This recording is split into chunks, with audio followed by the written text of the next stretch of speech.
And now we're here at Anderson Creek Primary School. I'm with my friend, Miss Andrea Cervenka. Miss Cervenka, you're a BT Three. three. This is my third year, yes. Very good. That's what I was thinking. And so what we're doing this month is we're going around and we're talking to some of our more successful beginning teachers. Mm-hmm. So you have been nominated and named and identified as one of the ones who's making it work and making it happen. So what grade do you teach? I teach first grade. Okay. All right. So was it easy for you coming out of the gate, or did you have to sort of find your way? I think I had to find my way. It's never easy. You have to kind of try things, experiment, and then figure out what's working, what's not working, and change if you need to or stick to it. And, yeah. So what's one of the things that made the big difference for you? Was there something that was a game changer, a strategy, or something that you learned, or anybody in the building that you got help from that really? Yes, a lot of help from all my mentor teachers. I have one assigned mentor teacher, but there are a lot of mentor teachers in our building, and they're all super willing to help and just offering different ideas and tips and being able to go take them back into the classroom, try them, see if it works for me, because what works for them may not necessarily work in my classroom, and then tweaking them if I need it to, or, if they did work, yay, thank goodness, stuff like that. Okay. Can you give us a classroom management tip? What's one of your best classroom management tips? Definitely being flexible, because things don't always stay the same, so you may need to change it up a little. Being willing to try different things and figure out if it's not working, then let's change it, not just keep going down that path that's not working. Right. Yeah.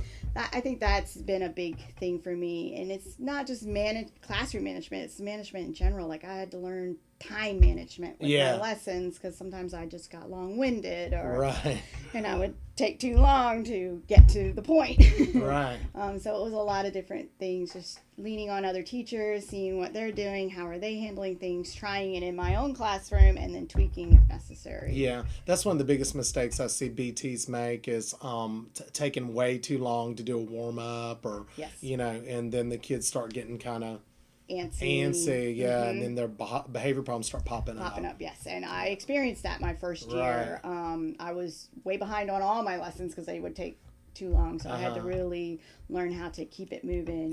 Did you use a timer of any kind, or how did you? I didn't use one where it would sound off, but I would notate the clock with my eyes. I would make sure it was like behind me, and I would just kind of try to keep a so you started just paying attention to the clock. And I even did, and this may sound silly, but I would do like mock lessons at home where I was trying to teach it, and it didn't work out always the best, but just to see how long it would take me to get there. And I would just try to anticipate what the kids would be doing that way it might slow me down, or I'd have to go through a little bit quicker, and that seemed to help a little too. It was just trial and error, I think, a lot of it. I think that's what teaching is. Yes, trial and error. A lot of trial and error. Okay, awesome. These have been really good tips. I'm so glad that we got the chance to talk, and keep rocking it. Okay, right, thank you thanks, so much. Mr. Banker.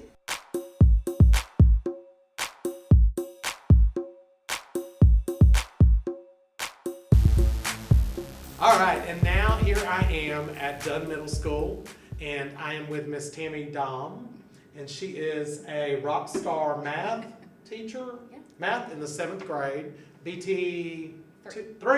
Okay, cool. And I've heard lots of good things about you, Miss Dom. So I want to know, did you find it easy coming out of the gate your first year of teaching, or did you find your path over time, over the past couple of years, and what has made the biggest difference in you getting comfortable in this role? I did not come out of the gate strong. I didn't either. No. I'm just going to throw that out there. It is, I had to learn what to prioritize because my first year teaching, I would be, the first car in the parking lot, the last car to leave, which, you don't think, oh, well, that's not a bad thing, it means you're a good teacher, but it it gets to be draining on you. And so I just had to learn to prioritize and, what has to be done today, but what can wait till tomorrow. You may have something due for the principal that has to be done today, but there may be some papers that you can grade, tomorrow or over the weekend or while you're sitting and watching TV, just to kind of not give, take some stress off, because there are a lot of things you do as a teacher that when you're in college you don't get told that you have to do, and also that when you're in school yourself you don't ever see the teachers do, so you don't realize that teachers do everything that they do. And that's good, and I think prioritizing what needs to be done is something where a lot of people drop the ball. Like, what about classroom management? What have you learned about classroom management over the past couple of years? Something maybe that you wish you had known on day one.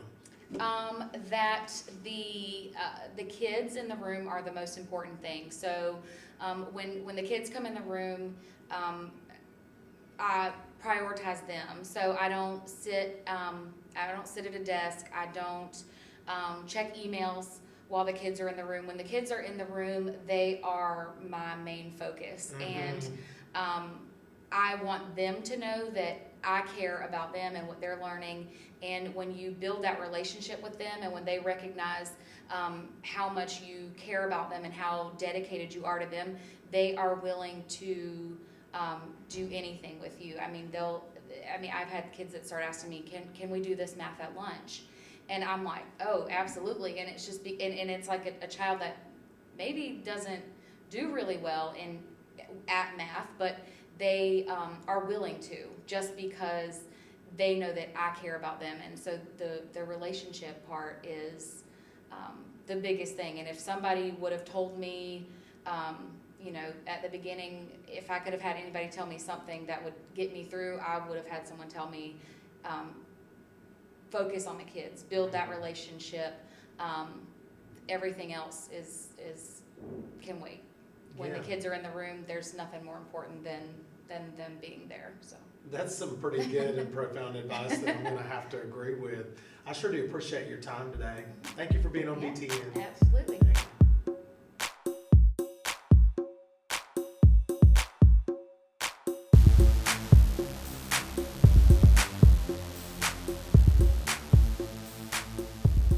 And now I'm here at Wayne Avenue School in Dunn. I'm with my really good friend Miranda Simmons. And Miranda teaches 4th grade here at Wayne Avenue. And I really like Miranda because she was one of my students back in the day, a long time ago when I didn't know what I was doing. Miranda, I hear that you're rocking it here at Wayne Avenue. You just told me that you're having a really good year this year. Okay, so you're BT2, so I want to know, what do you think is making the difference this year compared to maybe last year? I know one of the biggest things that's making the difference is when I started here, it was in November, so it was the Monday after Thanksgiving break.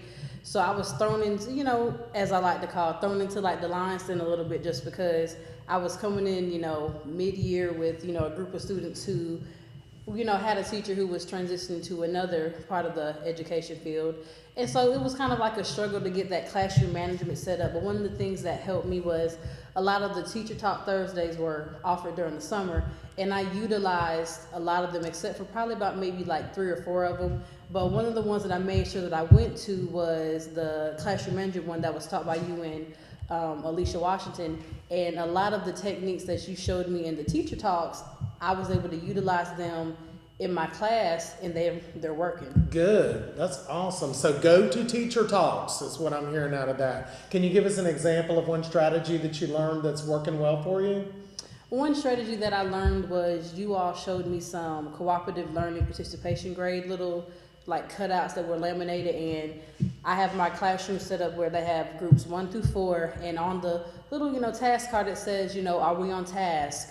Are we all contributing? And even though we don't use participation as a grade, you know, everyone starts off with 100, and as I'm walking by, if I notice that, you know, we're not on task or we're, you know, playing and doing something other than what we're doing, you know, they might get a mark down and they know, oh, Miss Simmons just marked us down. Let's get back on track, and it allows them to be able to, you know, hold themselves accountable, because when they see their classmate doing something they're not supposed to do, you know, they're like, oh, you got us, you know, a grade down, get it together. Awesome. I would like to take credit for those, but that's actually something that I borrowed from somebody in Cumberland County. I tweaked it a little bit and I made it work for me, but that's what teaching is about. They work. Like I borrowed it from somebody, you borrowed it from me. So you got to find those things that work. They definitely work. And I would say find somebody in your building that's getting it done and just do what they do sometimes. What about a classroom management tip that you've learned over the past couple of years? What's your favorite classroom management tip right now? My favorite classroom manager tip, I actually got this one from Miss Carletta McDowell. She's kind of like my go-to teacher that I go to. Like I kind of look. I love it. She, you know, told me, she always taught me to, overplan, make sure that you don't underplan. Make sure you always have something, for them to do. Because, some students, they're all learn differently. Some are going to take a little bit longer to do an assignment. Some are going to take less time. But you always over-prepare and always have something extra for them to do. Yep, I couldn't agree more. Plan B, and sometimes you need a plan C, D, and E. Yes, sir. All right. Thanks so much for being on BTN this month, Miranda. Thank you. Keep on rocking it. Thank you.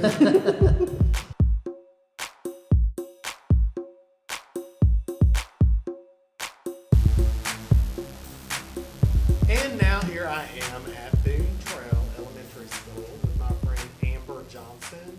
She is BT3, I believe. Okay. All right. And Miss Johnson has been here for all 3 years, right? And I heard a rumor through the grapevine that you are absolutely rocking it. So we want to know. Was that always the case? No. Were you rocking? No. Definitely not. Okay, so share with us just a little bit about some of the things that were like game changers for you as you were trying to find your way in the classroom. Like, what were the things that made the most difference for you? I think being organized is probably always the most important thing when you're a teacher. My first year I was on the second grade hallway, so I was kind of far from all the other third grade teachers. Mm-hmm. So, I just think that communication is very important with your people on your team, and because in my first year there wasn't, and in my first year my mentor was on maternity leave. Oh, okay, great. So from the get-go, she had to leave, but but anyway, just being organized and paying attention to your students, building a relationship with the students, being yourself and communicating with the students.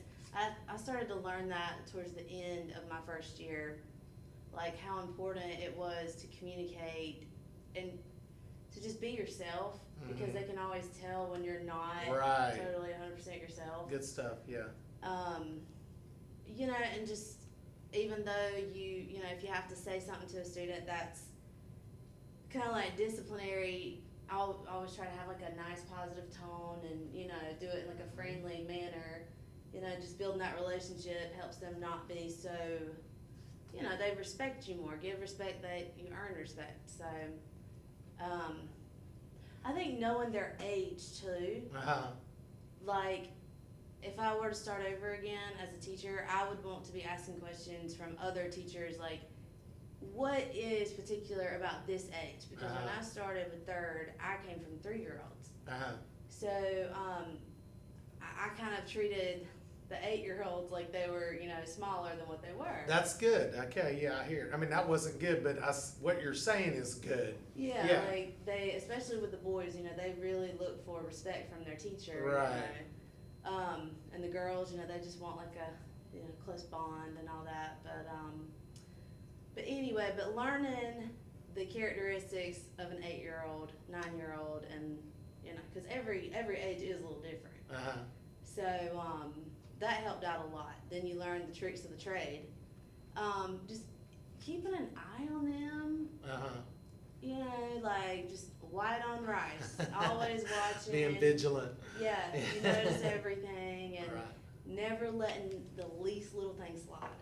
Yeah. One quick question, and then I'll be out of your hair. Mr. Avery tells me that you rock it with technology. So, like, what's one of your favorite ways to use technology to, like, engage your kids?